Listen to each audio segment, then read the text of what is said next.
brief introduction has already been given. I'll just repeat my name. I am Siddeep Sharma. I am right now working as Director in the Ministry of HRD, Ministry of Human Resource and Development in Government of India. Well, I have been given one of the toughest tasks for the speaker, that is to hold the attention of the people just after lunch. I'll try and catch your attention, draw your attention as far as possible. Well, when we look at you, it reminds me when I started my career. You are about to begin, and I began in 1991. I joined Ministry of Communication after qualifying UPSC. And then, as it happens in government, things are very well laid down, the training part particularly. And for the first 2 weeks, we are given orientation program, wherein great people come and they deliver the lectures.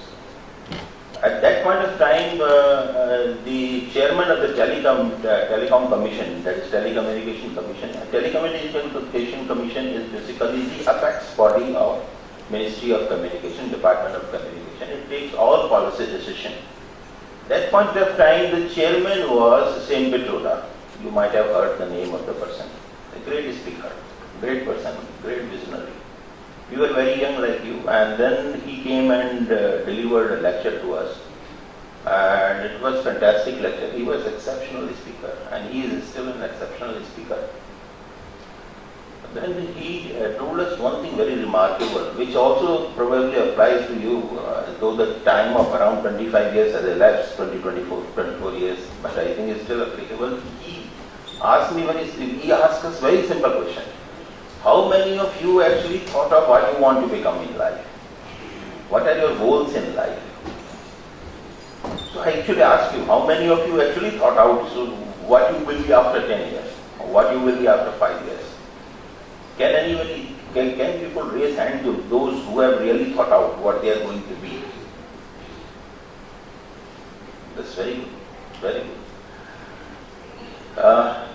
It's better than what was in our case. Actually, none of us actually raised our hand. There are 2 people at least who have thought it out. Sen Pitroda told us very, very good thing. He brought out a small diary. A small diary, he said, this is a small diary.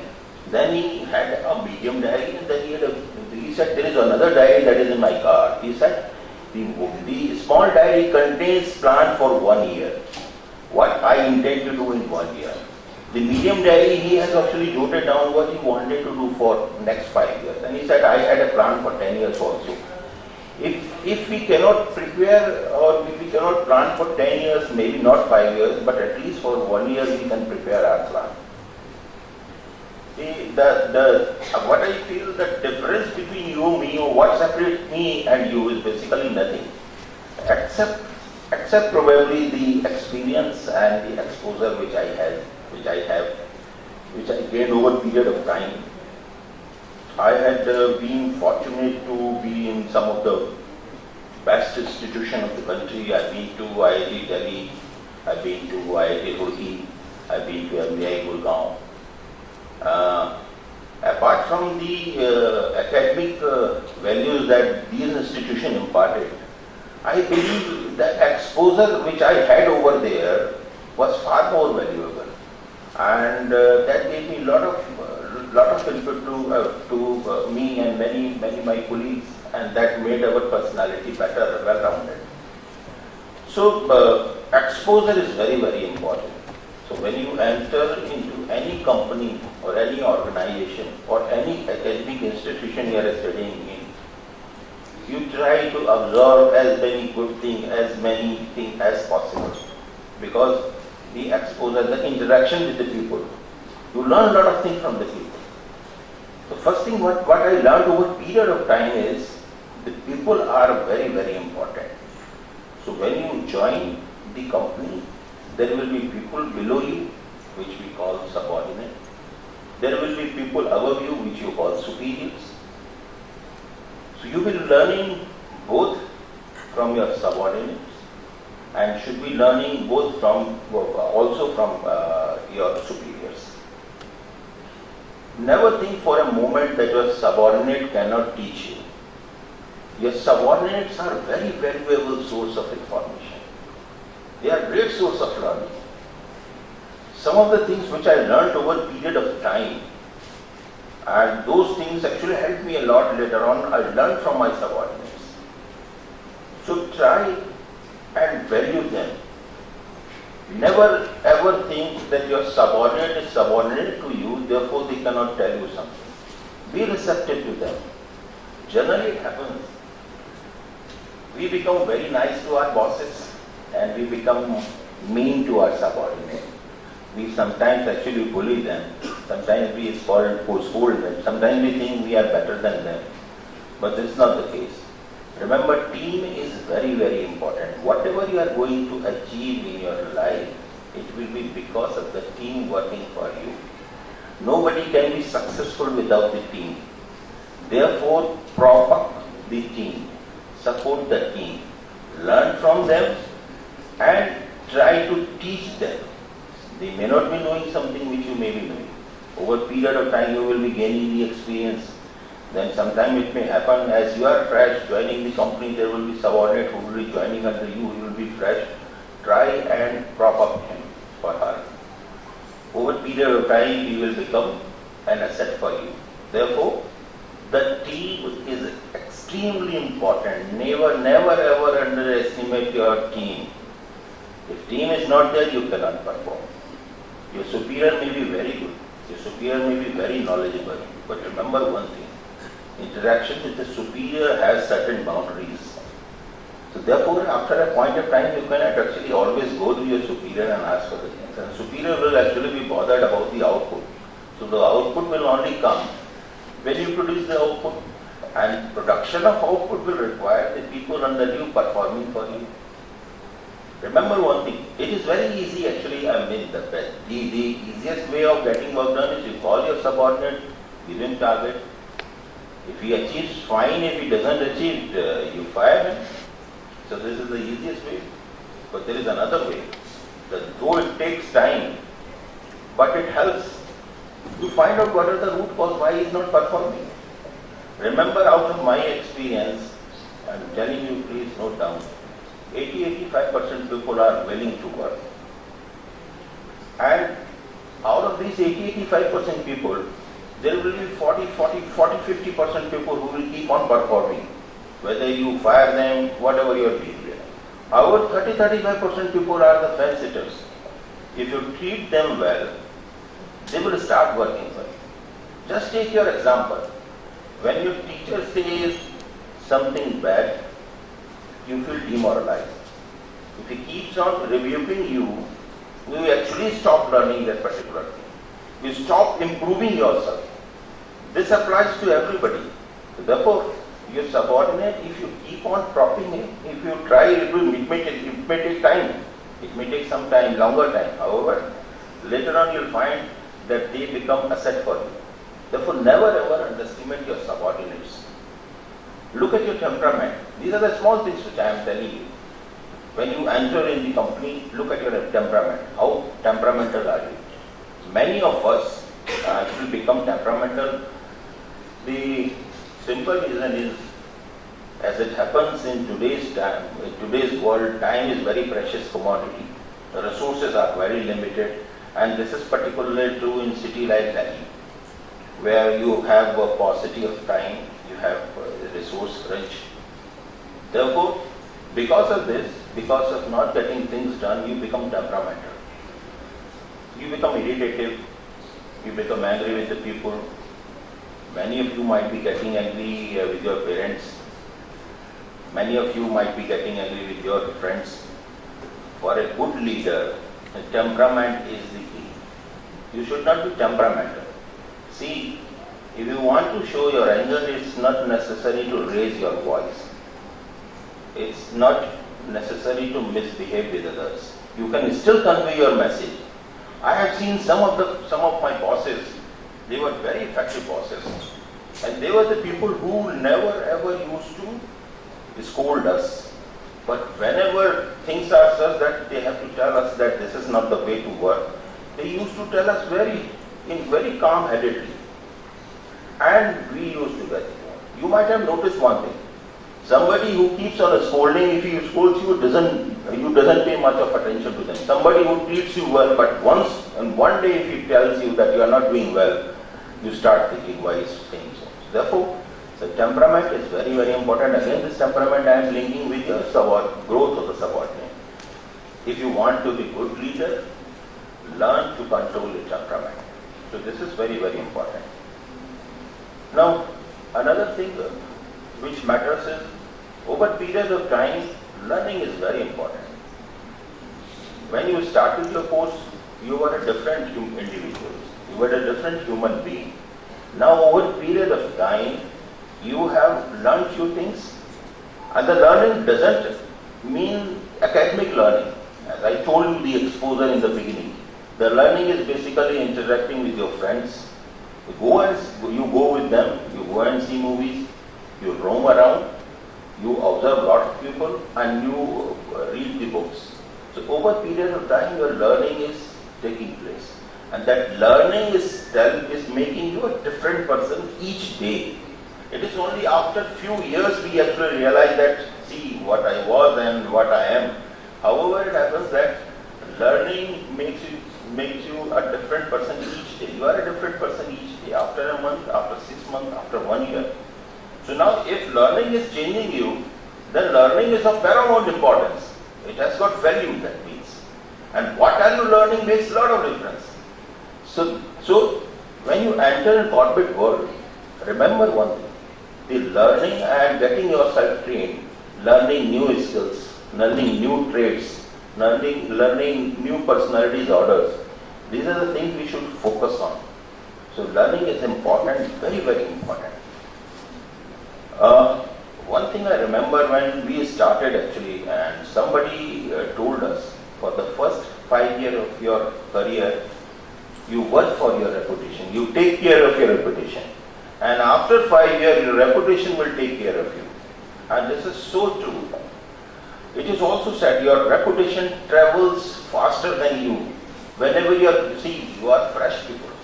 So what will happen? You will be joining the company, you will be fresh people, you do not have any reputation whatsoever.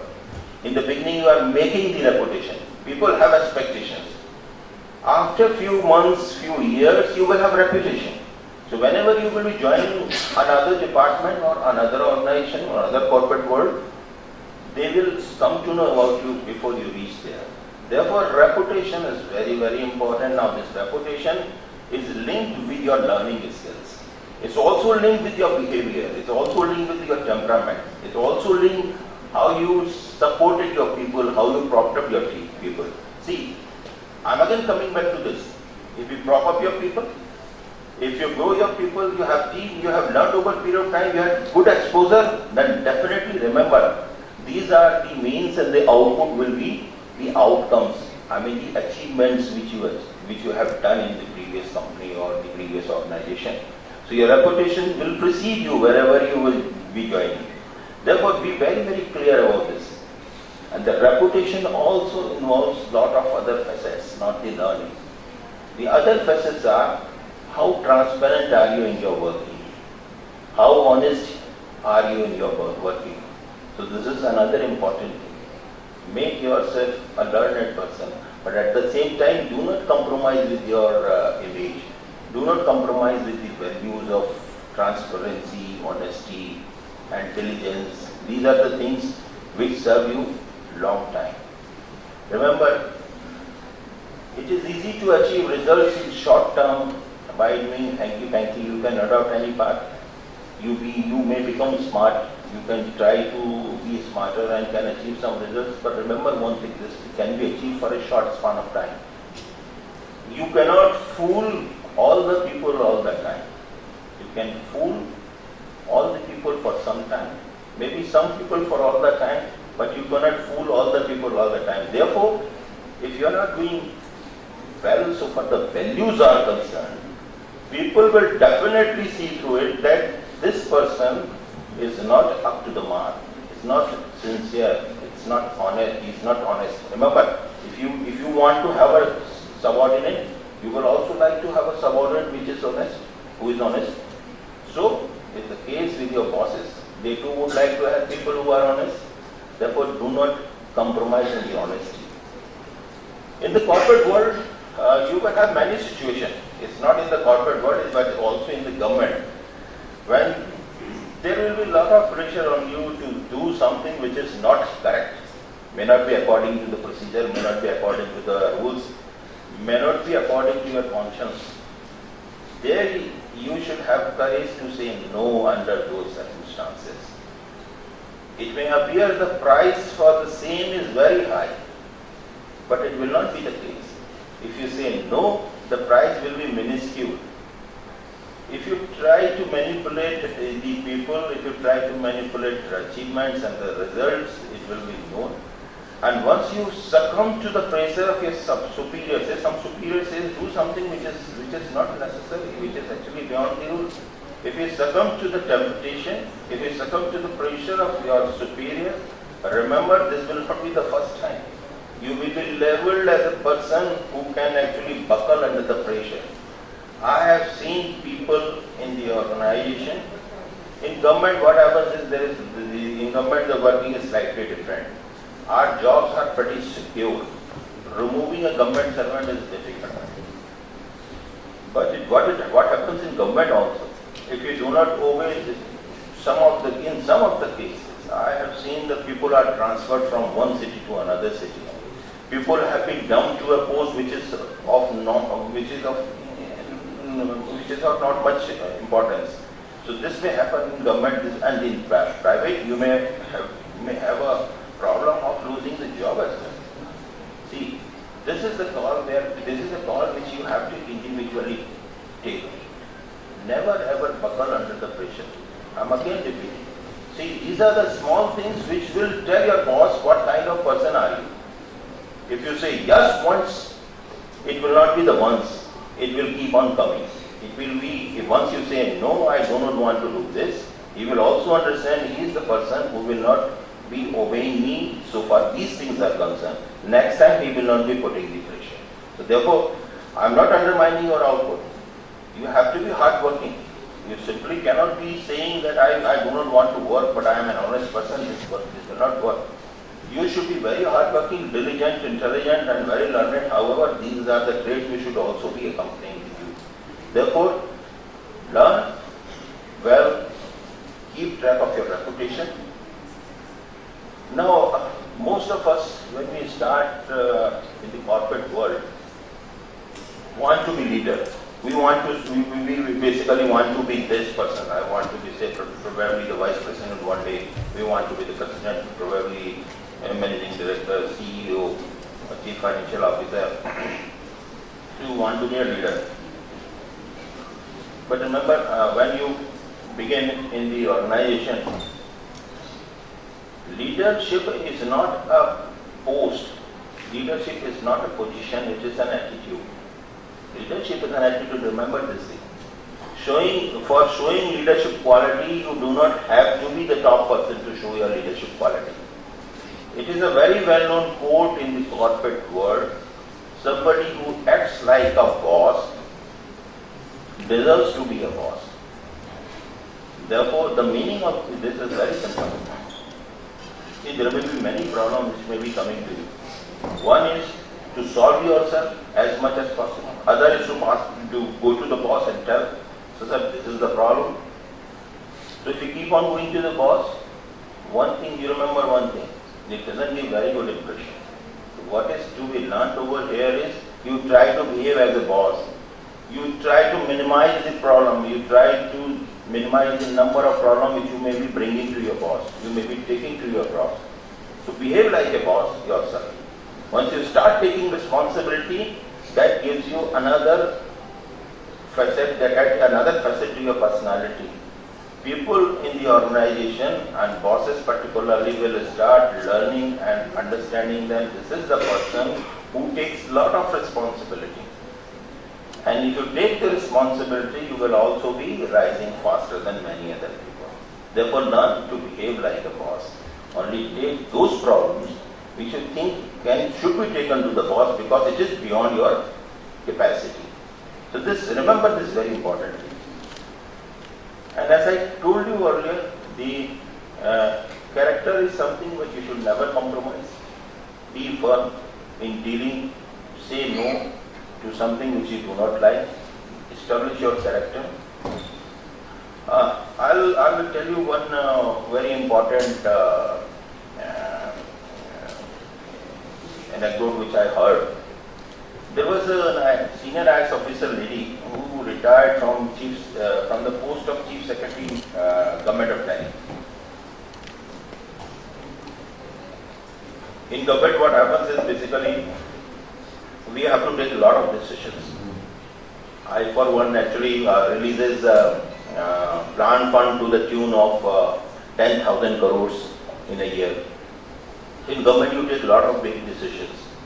And those decisions, when it comes to you, then you have to actually, there are a number of cases, a number of files are there.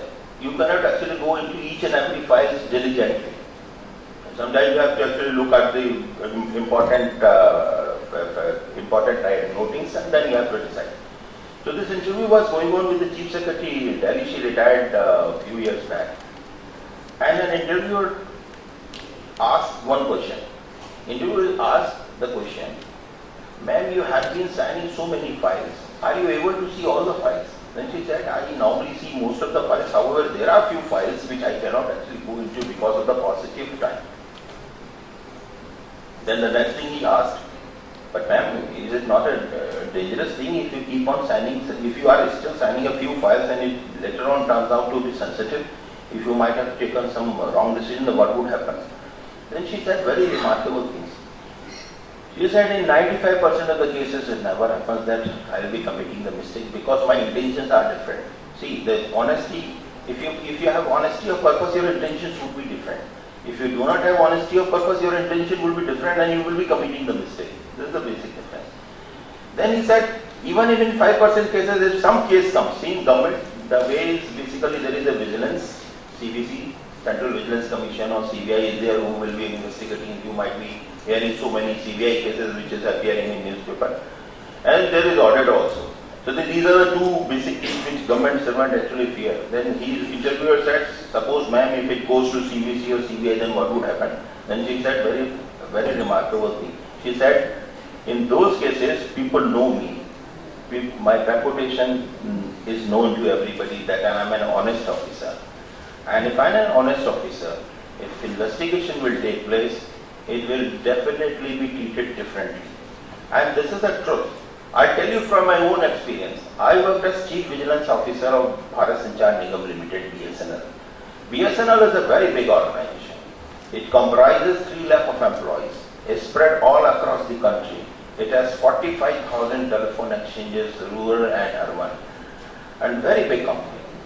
And since it's a very big company and I was the head of the organization, vigilance organization, I used to get a lot of complaints from various quarters against the officers working in BSNL.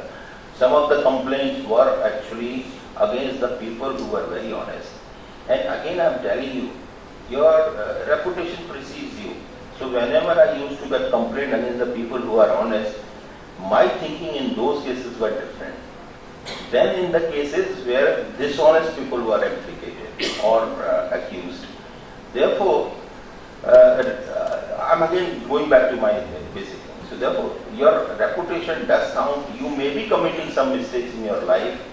It is impossible for a human being not to err. Errors creep in our conduct. We commit mistakes. So you too will be committing mistakes, howsoever smart you may be. God has made the world like this. Probably God is perfect, but a human being has to commit mistakes. So in those times, your reputation saves you. And accountability is another facet which you should remember. If you are doing something, if you are doing many activities, you are taking many decisions, be accountable for whatever you are doing. If your subordinate has committed some mistake and he has committed a mistake following your instructions, be brave enough and courageous enough to raise your hands and say, he has committed mistake because I told him. You be courageous enough to support your subordinate in trying times. It is very easy to distance yourself from subordinate. Sir, iski galti hai, you fire him. I have nothing to do with it. But remember one thing, even if you tell to bosses this, that you have to fire him, bosses are not going to take it leniently. They still will think, you being the boss of your subordinate, you also feel your supervision. So try to shelter your subordinate whenever it is possible. Take sides. So be accountable for whatever you are doing. Remember one thing, if you think, I am doing some activity and I will not be held accountable for the same, this will never happen. If you are writing something, if you are proposing something, if you are making a project report, if you are evaluating some projects, since you are all doing company secretary's course, so but you will be mostly responsible for the corporate governance, and you will be actually advising the board of governors on many issues. I'll just tell you one more example of BSNL. Since I did vigilance over there and I had a lot of cases there. One case where the company secretary of BSNL actually advised something to the board, and then that case later on turned into vigilance case, and the inquiry came to us, and we had to go into the details of the case. And as it happened, actually the company secretary was a very diligent and an honest officer, and since he was a very diligent and honest officer, we had feedback for him. Therefore, we did not take action what we could have taken. So, you have to advise, but then in that case, the company secretary was bold enough. He came to me and told me, sir, I took this decision and I take full responsibility. This is how I actually advised the board. He could have said the board of directors pressurized me and I supported their position. But he said, no, sir. In my wisdom, I took this decision. We said, okay, fine. We see in vigilance, there are a lot of areas where you can say this person is culpable, you can say this person is not culpable. So we actually supported him. Therefore, take full accountability. Whatever you are doing, your activities, you will be held accountable whether you like it or not. Therefore, while working, always be, you see, what is more important is, whenever you are taking some decision, whenever you are putting some proposal, whenever you are preparing some project report, please try to be as diligent as possible. The due diligence should be done very thoroughly. Try and consult as many people as possible. I have seen some of the best ideas sometimes come from your subordinate. So therefore, I'm again coming back to subordinates value. You discuss with them. Never ever think that they will not be able to tell you. I'll just recount very important story. I have done MBA in marketing from MBI Gurgaon, as I told you in the beginning. And thereafter I did marketing also, marketing and sales. I worked in marketing and sales for around 10 years. There was a very interesting case study about Colgate. At one point of time, the sales of the Colgate was not picking up. And there were these finance brains, all MBAs and whatnot, and they were discussing within the board why the sale is not picking up. And they kept on thrashing the issue. They were unable to find out what is the reason. Many suggestions came over and they started implementing those suggestions and still sales did not pick up. The second meeting happened after a few months. Same boardroom, almost same set of people. They were again discussing why sales are not picking up, though we have done this. Sales have picked up very marginally, though we have spent a lot of money. In marketing, you may be knowing in marketing what is important is how much you are investing in marketing and how much you are getting the return. That is called return on investment. You cannot say I spent 100 crores in advertisement while my sales increased by 10 crores. So this is their main problem, that it has increased marginally despite the marketing spend has been increased. Then they again started thrashing out the issues. There was a peon who was there, and he was basically serving the tea and water and snacks or etc. during the meeting. So he was actually hearing their conversation.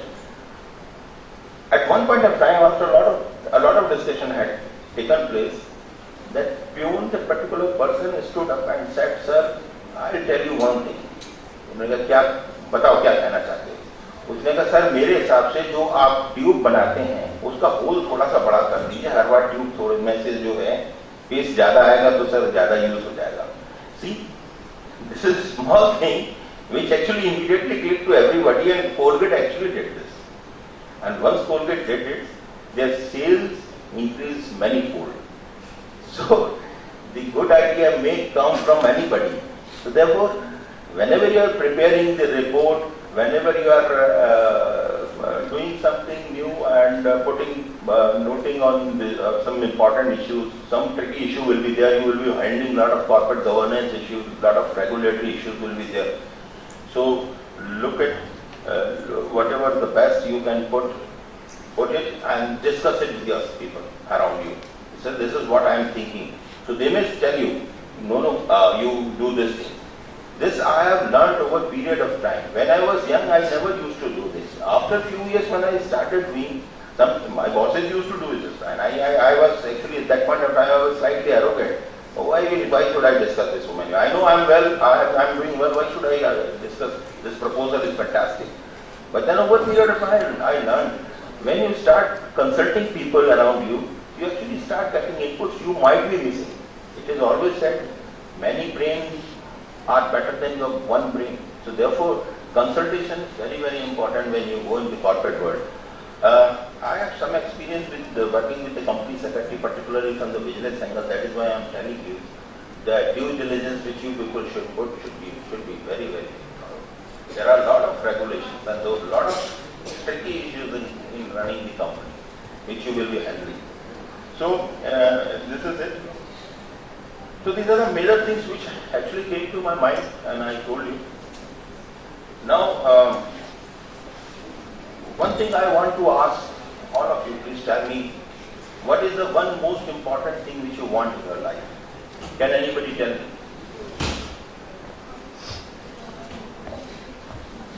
See, what is the first thing that comes to your mind and you want absolutely required, that this is what I want? Can anybody tell me? Please tell me whatever comes to your mind, do not hesitate.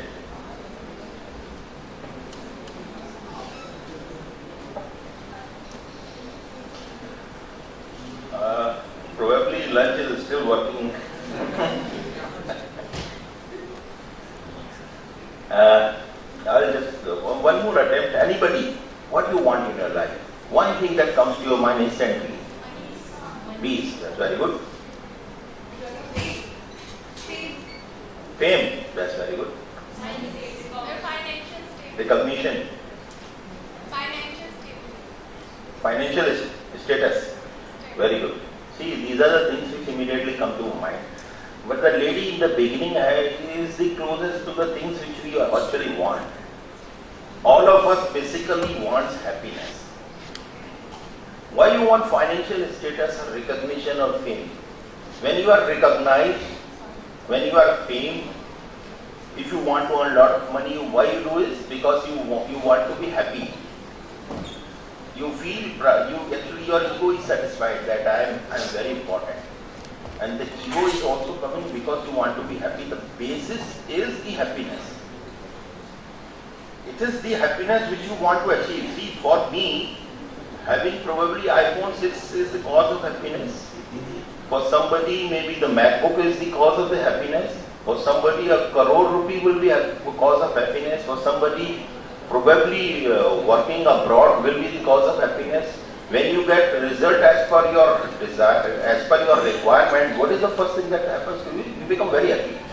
You be very happy and you try to tell so many people that I have become happy. But the problem is the happiness, and you might have noticed, you see, you have been going through a lot of experiences. You might be targeting to, say, for example, let's take example of iPhone 6. I want to purchase the iPhone 6. Moment you purchase iPhone 6, few days the excitement remains, and after that it wanes away. You want to purchase a vehicle, you want to purchase a new car, you purchase it. For few days, maybe few months, you feel happy about it, and then after that, the happiness goes down. So, happiness is something which doesn't come from possessing the material thing. It is actually, unfortunately, though I should not say I am working in Ministry of HRD, we are responsible for education policy and all. However, our education system is such, we rely too much on IQ, too much on intelligent quotient. You are here, you are doing well in your life because you have good IQ, good intelligence quotient, that is why you are doing well. But I can see from your faces you might have read about EQ also, that is the emotional quotient. The emotional quotient is a slightly a step ahead of IQ. I'll tell you one more example from my own life experience. We appeared in UPSC. UPSC is Union Public Service Commission. They conduct a lot of examination. I appeared in Indian Engineering Services. Some of the finest brain take exam, and those who are topper in the Indian Engineering Services, you can very well understand that what kind of brain they might be having. So they are very very bright.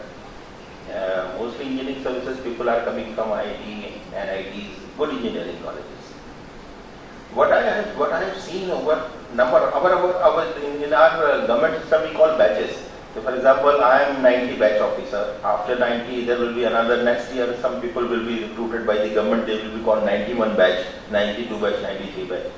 So over period of time, what I have observed, the people who made a name for themselves in government or in any organization are not the ones who are the topper of the batches in general. In fact, I have seen the toppers of the batches, they are found wanting on many issues. The simple reason is they had excellent IQ. You cannot match them. That is why they topped Indian Engineering Services, which happened which happened at the level of country. So they are fantastic people so far IQ is concerned. But when we started working, we had say around 100 subordinates, 150 subordinates, 200 subordinates. Our area used to be very big. We have to go to many places. Now therein, your EQ comes into picture. How you handle these people. If you are unable to handle these people, tell them what is required, then you are a failure. Now the people who got very good IQ actually tend to lack in EQ. And the simple reason is, I am again blaming the system, not the person. Because from the beginning, we are told to score marks. So we are totally concentrated in scoring the marks. And over a period of time, we actually escape so many traits of the personality which are very, very important. How you take your subordinates with you. How you manage your boss. You may be brilliant, but you cannot be above your boss. You have to obey your boss. You have to actually study your boss, what he does want, what he wants from you, and accordingly giving him the output. You may say, no, sir. You may say politely to your bosses, sir, I think this is not the correct way, this is the correct way. Boss may say, no, what I am saying, you follow it. You have to agree with the boss. You cannot fight with your boss. So how you manage your boss? How you manage your colleagues? There will be many colleagues working at your level, at the same level. Then you have to get a lot of work from them. How you manage them? How you get input from them? In any working, there are a number of departments and the working and the activities are interlinked. So you have to get some input from the department. Suppose your case goes to the finance. If you do not have good working relation with them, they will actually kill your purpose. So you should have good working relation with them. So this is where the emotional quotient comes into play. You may be very bright, but remember one thing, not all people are bright.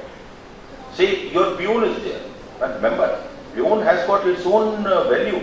If your peon is not there, who will sell you water? He is the person who will be selling you water. CMD may be there, your boss may be there, your colleague may be there, but who will be giving you the water? Your peon gives you the water. Therefore, he is very important, as important as anybody. You have to be very, very clear how to tell the message to them what is the work that is desired out of them. This is where emotional quotient comes into play.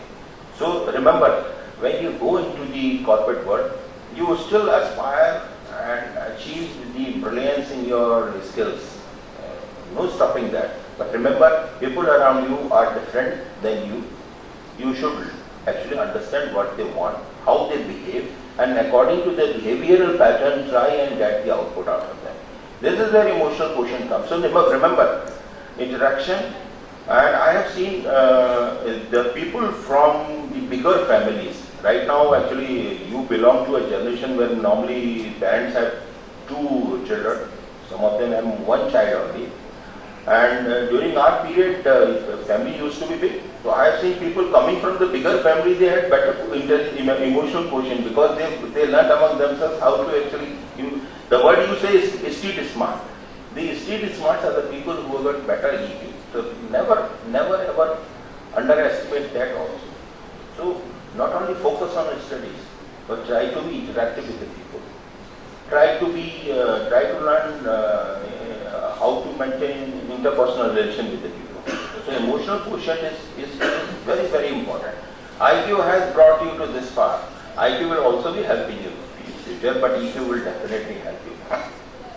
Then there is another thing that has come up now in the discussion and the management is called the spiritual quotient. They call it SQ. And EQ is basically, it is said the EQ is support for IQ. Unless EQ is there, your IQ cannot work. Now they say spiritual quotient has come. Now what is the spiritual quotient? Now I am coming back to the question which I asked in a few moments back. What is you require in your life? And I said the happiness is the basically root cause for whatever we are doing. We want to be happy in our life. That is why we are doing all these activities. So how happiness comes? One thing that our culture actually teaches us, well, compared to many other countries still in the modern time, is that most of us from the beginning are introduced to some kind of religious activities. Maybe we might not be doing ourselves, but our mother may be doing, our father may be doing. So some sense of spirituality is there in most of the Indians, I have seen, maybe of any religion. Religion and spirituality are different aspects.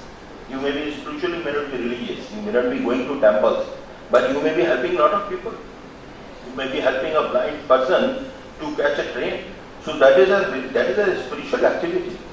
So a spiritual quotient basically involves a person's, it gives you the compassion. The compassion is very important. Now if you are compassionate towards the people, you will be achieving a lot of happiness. Most of you will agree to me that when you help others, you feel good. Isn't it? Doesn't it happen? Rarely you will see a person who helps somebody and doesn't feel anything. Normally if you help somebody, you feel good. Okay, I have done good. This is what is ingrained in ourselves. So this is ingrained in ourselves in our psyche because of the culture that we have imbibed. So compassion is very, very important. See, remember one thing. You are helping some people and you will also be liking that somebody should help you out. So compassion is something which is very, very important. Now, there was a research done a few years back on the brain. The research was basically when they studied the brain. When some spiritual talk is taking place or somebody is doing meditation or somebody is doing good work, what happens to the brain? The scientists found out there are certain areas in the brain whose activity actually increases during spiritual talk, during helping others, during meditating. And I'll just give you some technicality. There are a number of lobes in our brain. This one is called parietal lobe. The parietal lobe is basically, there are 2 parietal lobes, left and right. As we know, our brain has got two parts, one is left and right. So the right parietal lobe and there's a left parietal lobe. Whenever you actually meditate, whenever you do spiritual talk, what happens is the activity in right parietal lobe goes down. And the right parietal lobe is responsible for being self-centered. The people who are too self-centered, their right parietal lobe has got a lot of activities. Now what happens is, once you become too self-centered, you cannot be helping others. While the people who are doing meditating, who are generally compassionate, the Buddhist monk, it is found that left parietal lobe has got a lot of activity. And it is also found that these are the people who are happier than many other people. So I just was trying to link it with the scientific evidences, so that I just wanted to highlight a fact. This is not mere a glib talk, which is basically supported by the scientific evidences.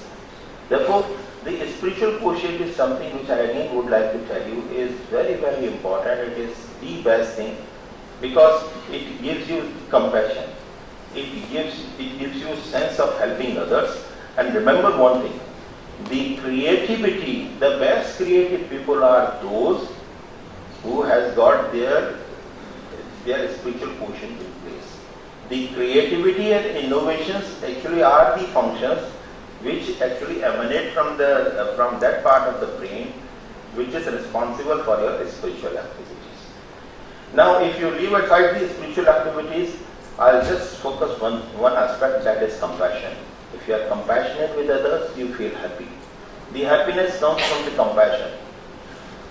No amount of money you accumulate, no matter whatever amount of money you accumulate, no matter what is the size of your house, no matter what is the size of your car or brand of your car, it's not going to give you happiness. So not for a moment I am saying you do not go for it.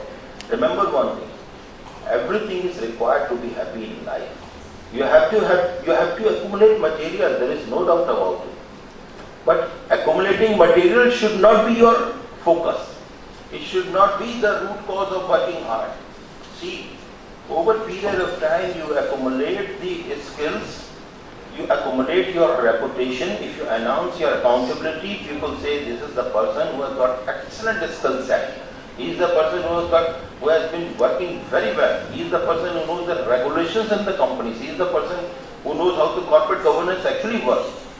If you make name for yourself, see, rest is the overhead. It is automatically going to follow. If you look at the people, say I give the example of Sachin Tendulkar.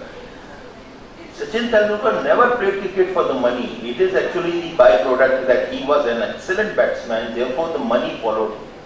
So do not focus on material. Material will never give you happiness, while learning a lot of new things will give you happiness. Increase your skills. Make name for yourself.